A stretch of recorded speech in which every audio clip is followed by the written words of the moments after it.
Entre cuerdas, percusión o instrumentos de viento, recorremos las grandes obras de los grandes genios clásicos. Ahora podés escucharlos y conocer su legado. Acá, en Citas de Radio. Bueno, en la cita clásica, como cada 15 días, tenemos el placer de tener a Fernando Angulo, que hoy nos va a hablar de un instrumento muy particular, el corno francés. Contanos, Fernando, ¿cómo es este instrumento? Es un instrumento que está ubicado en la parte de casi de atrás, al lado de las trompetas en la orquesta. Si uno mira, más o menos están en ese lugar, al lado de las trompetas, los trombones, más o menos por ahí, junto con toda su familia de instrumentos de viento metal.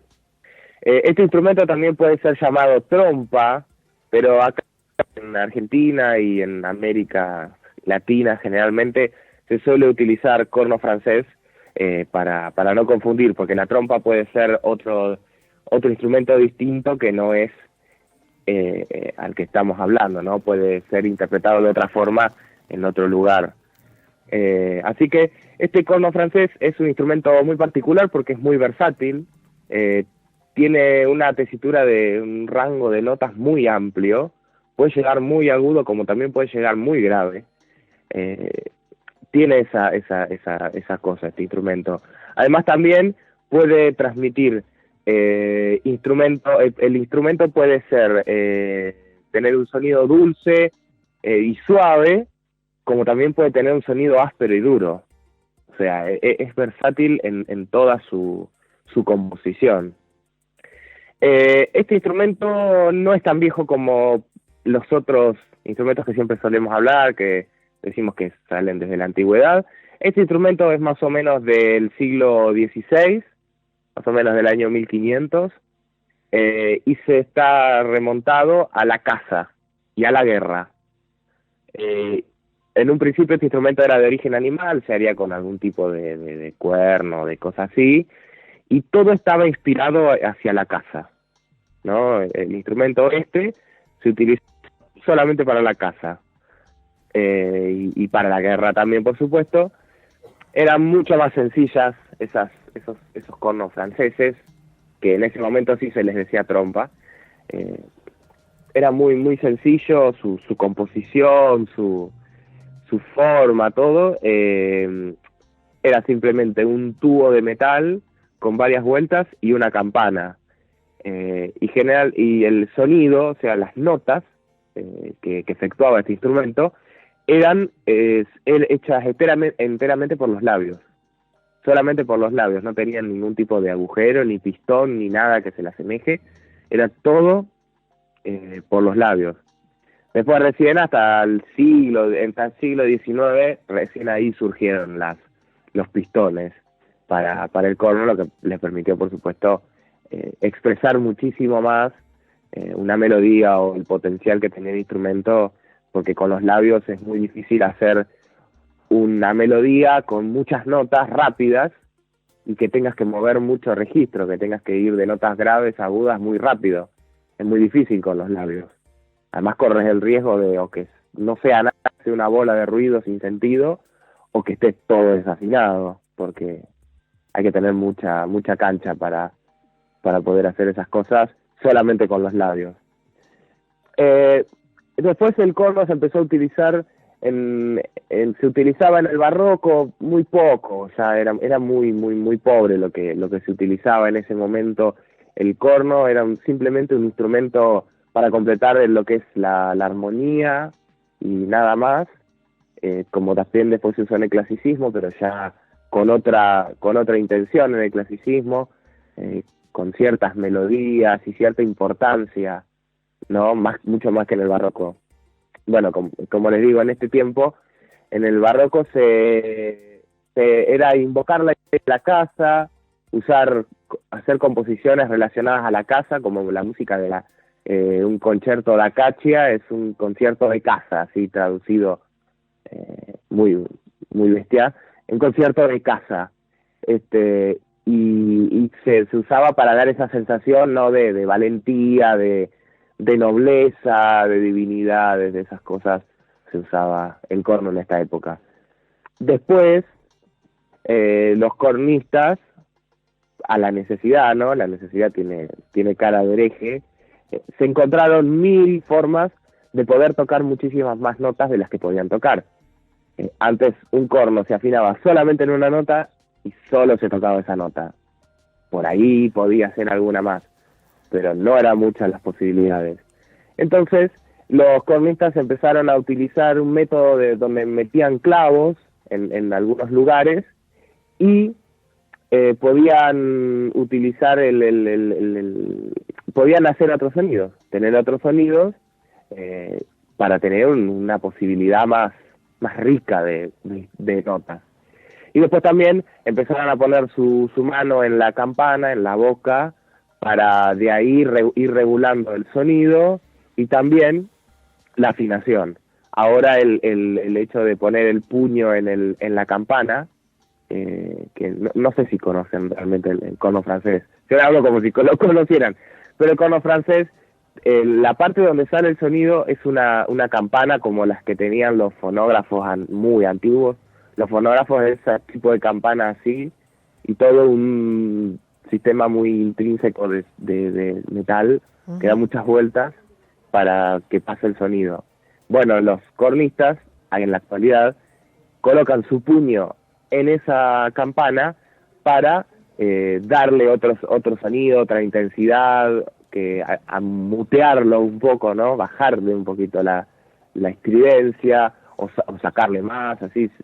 Cada cornista maneja sus técnicas, ¿no? Cada uno hace lo que está escrito en la partitura y requerido, el cornista lo aplica. Después, bueno, en el periodo clásico, como les decía, la trompa y el corno francés empezó a tener tuvo más posibilidades de hacer melodías por todas estas cosas, ¿no? De que pudieron encontrar alguna forma de acomodar el instrumento y de hacer esto con el puño en la campana. El primer movimiento del concierto para corno número 1 de Mozart que vamos a escuchar hoy, es de este periodo donde este instrumento pudo empezar a tocar melodías. Después ya un poquito más avanzado el tiempo, 1815 más o menos, 1820, se introdujo los pistones, que es lo que en la actualidad tiene, las trompetas también, que les permiten que suben y bajan, ¿no? Los pulsan y suben y bajan. Entonces así dejan pasar el aire en ciertos lugares y eso es lo que brinda el sonido. Por primera vez este instrumento pudo tener una escala de notas completa por el hecho de los pistones. Pero aunque no lo crean, vieron que siempre los descubrimientos siempre son criticados y las cosas buenas. En algunos conservatorios y en algunos lugares del mundo todavía hay gente que no está de acuerdo con los pistones y pasaron 200 y pico de años, 200 años de la invención de los pistones y su aplicación en este instrumento, porque supuestamente no le da la sonoridad que realmente tendría que tener el corno francés. Ah, mira vos. No sé, cada uno. Y para muchas es increíble porque un descubrimiento que es para facilitar, hay mucha gente que está en contra, Claro. que no le parece no le parece. En algunos conservatorios debe ser muy tradicionalistas, muy historicistas, y no lo deben aceptar. La mayoría de los solistas de corno actualmente, casi todos, un 99%, utilizan el corno con pistones porque es mucho más maleable. Sí, no tenés que tener un corno por cada nota que precisás. Claro, si no tenés que tener una orquesta de cornos porque es imposible. Tal cual. Y bueno, esto es lo que pasa siempre con los descubrimientos y esas cosas. Siempre algunos se quedan negados y otros maravillados con el nuevo instrumento. Pero muchos igual utilizan así el corno sin pistones para realizar interpretaciones historicistas o cosas como para decir, bueno, respetamos la fidelidad y la historia de este instrumento y lo tocamos de esta forma sin pistones. Son para interpretaciones generalmente del barroco, del clasicismo, que todavía no estaban inventados este sistema. Claro. Pero algo que está muy de moda en la actualidad, y bueno, desde hace muchos años por suerte, es el hecho de las orquestas historicistas, que usan los instrumentos de esa época y tratan de tocar como si estuvieran en el año 1600 o 1700. Por ejemplo, en el barroco las agrupaciones de cuerdas, ahora se utilizan cuerdas de aluminio, de cromo, de muchísimos materiales, pero en ese momento, en el 1650, 1700 más o menos, se utilizaban cuerdas de tripa de vaca, de caballo, no sé de qué eran. Entonces, estos músicos utilizan cuerdas de tripa y tiene una sonoridad, por supuesto, totalmente distinta. Pero se dice que así es la sonoridad del barroco como se tocaba en esa época. Y bueno, lo mismo pasa con este instrumento. Antes de ir, Fer, antes de ir toca así sin pistones. Sí. Antes de ir a la música que elegiste para nosotros, entra un mensaje de una oyente que pregunta si el dicho tiene algo que ver con el instrumento. El dicho, ¿qué corno te pasa o qué corno haces?